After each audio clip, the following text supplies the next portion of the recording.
judgment room.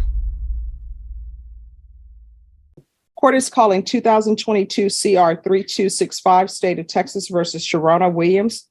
Could I have parties announced for the record for the state? Catherine Pollard. Defense. Eric Baker from Ms. Williams, Your Honor, is present. All right. And are you Ms. Williams? Yes, ma'am.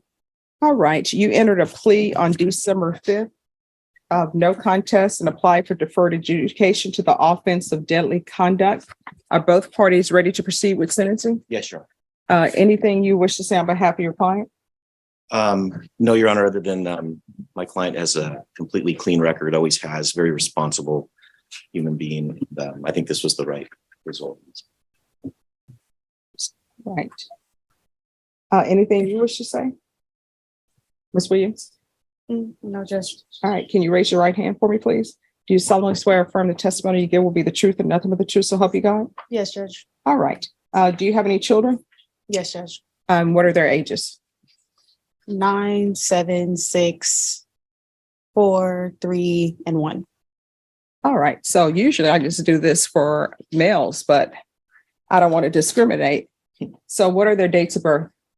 12/4/2013, 5/5/2015, 9/28/2016,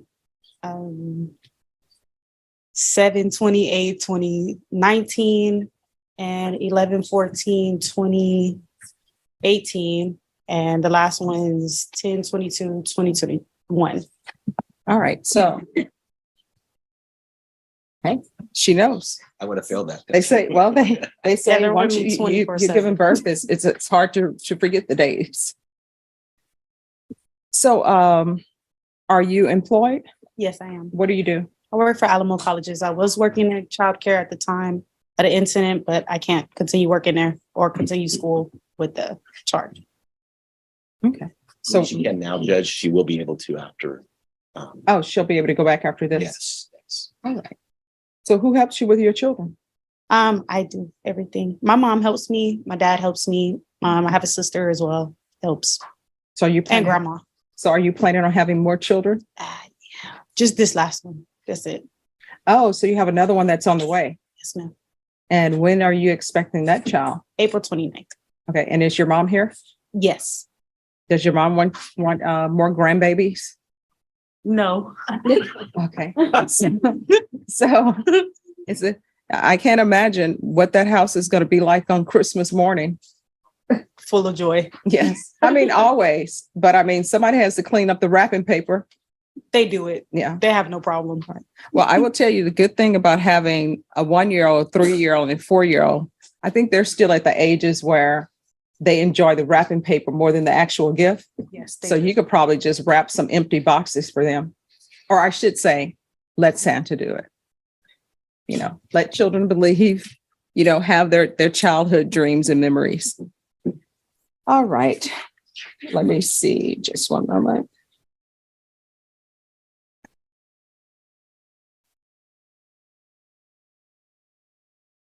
All right. So who is Mr. Ward to you? That is one of my kids' dads. All right. So what are we going to do with the... All right. State, I see you're asking for no harmful or injurious contact.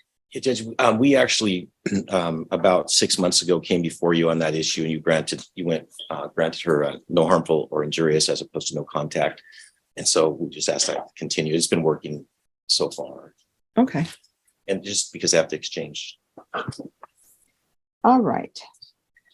So this is what the court will do. 1 year deferred adjudication. There is a $1,500 fine probated.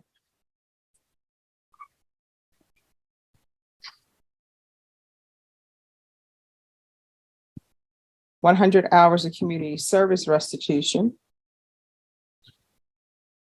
I'm going to order parenting classes. Once you complete parenting classes, that will satisfy your 100 hours of community service restitution. Proof of employment. Judge, Yes. ask a question. If I'm in parenting classes already?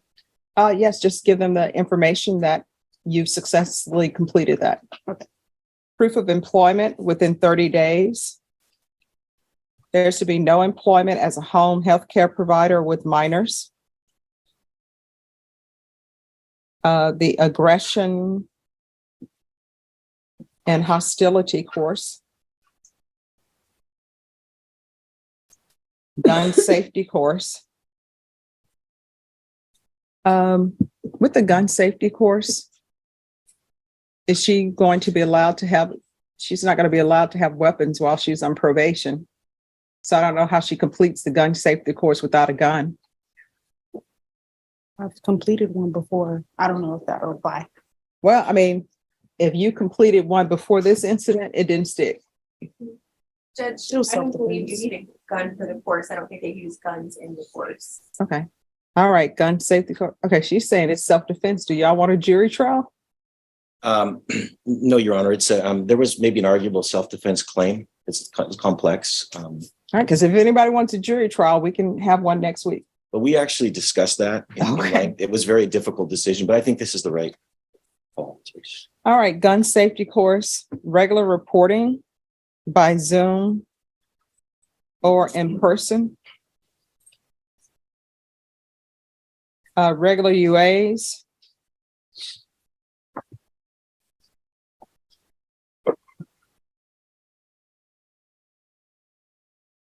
All right, probation. Is there anything else that's needed? Your Honor, did you mention anything about field visits? We can do one field visit, and we'll do one field visit. And if that field visit goes well, then probation can suspend field visits. If that field visit doesn't go well, then you can continue with the field visits. So whether probation is at your house every month, it's completely up to you. All right. Is there anything else you need from the court in order to be successful? No, Judge. I'm going to show you what's entitled Trial Court Certification of Defendants' Rights to Appeal. All right. I think this is the wrong certification of appeal.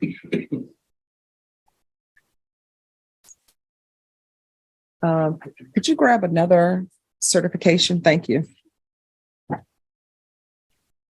They have different certification of appeals floating around everywhere, and I think this is the outdated one. Oh, okay. Do you need the cause number? Yes, Your Honor. It's 2022 CR 3265.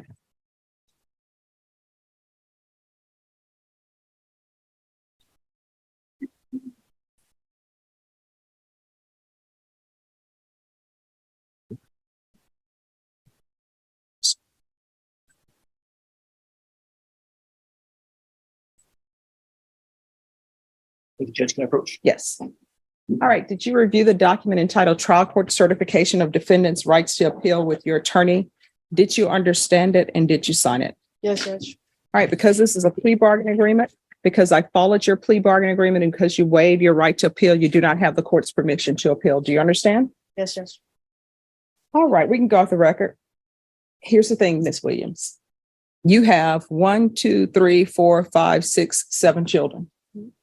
And this case started off as an aggravated assault with a deadly weapon. And people say they want a jury trial, and we're here to give people a jury trial. But when you have a jury trial and there are 12 strangers, and they will be strangers, it won't be your mom or people you know on the jury who say, I know her and this is what I know she would do. When you have 12 strangers deciding whether or not you're guilty or not, they may say it's not self-defense and find you guilty. And then guess what? The next thing they do if they decide you're guilty, they decide punishment. An aggravated assault with a deadly weapon, the range of punishment is 2 to 20 years. And if you were to go to a jury and they find you guilty and decide to give you 20 years, guess what? Your youngest child will end up being 20. And the only time your children will probably be seeing you is at the prison. And you'll be dependent on other people to take care of your children. And I do know that grandmothers love their grandchildren. They really do. But there's a difference between grandmother and mom. Like every child wants their mom. I'm sure they'll accept your grandmother as their mom because that's what she would end up being if you end up going to prison. You're going to have to start making better decisions for you and your children. And when stuff like this happens, guess what ends up happening? Child Protective Services gets involved. And I've done Child Protective Services cases. And you know what ended up happening with the number of children you have? They don't keep them all together. They end up, if available, they'll give some to your grandmother some to their father's grandmother, some to an aunt. And then if you don't have those people, you know what ends up happening? They end up getting separated. And what I can tell you from my experience with Child Protective Services, everybody wants a brand new baby. So if something bad were to have happened with this incident and these children ended up in Child Protective Services, you know what would happen? People going to take the 1-year-old, they'll take the baby, they may take the 3-year-old, the 9, 7, 6-year-old, they will scatter them somewhere else. And then the new baby, the 1 and 3-year-old will end up getting adopted. And there's no guarantee that they will be adopted together because that's what happened. And your children are depending on you to make appropriate choices so they don't have to deal with that. They want to keep their childhood. You understand? So you're going to have to start making better choices. Otherwise, there are going to be consequences that trickle down to your children that you may not want. You understand? Yes, sir. All right. Good luck to you. Your Honor, thank you so much for taking me. You're welcome. In a Texas courtroom, a mother faced a serious legal decision after being charged with deadly conduct. As the hearing began, the judge reviewed her request for deferred adjudication while considering her background, her responsibilities, and the circumstances surrounding the case.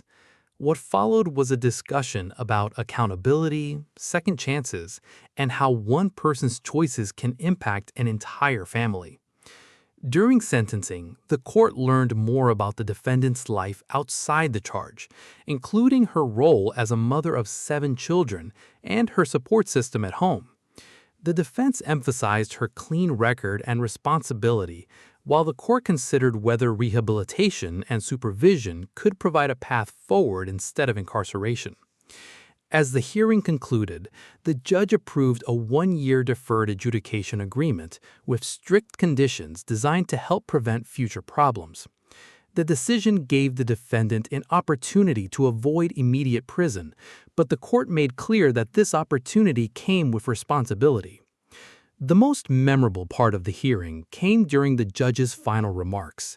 Instead of only focusing on punishment, the judge spoke directly about the impact that decisions can have on children and families.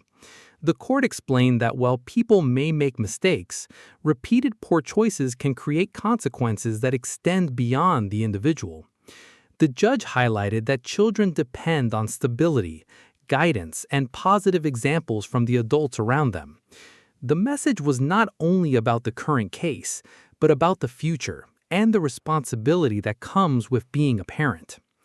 The hearing showed the difficult balance courts often face, holding someone accountable while also recognizing the possibility of change. Deferred adjudication provided a chance for rehabilitation, but the judge warned that future actions would determine whether that opportunity was successful. In the end, the court's message was clear. A second chance only matters if someone uses it to make different choices. For this mother, the responsibility now is not only to complete the court's requirements, but to build a better future for herself and her children. Thanks for watching, and don't forget to subscribe for more courtroom cases.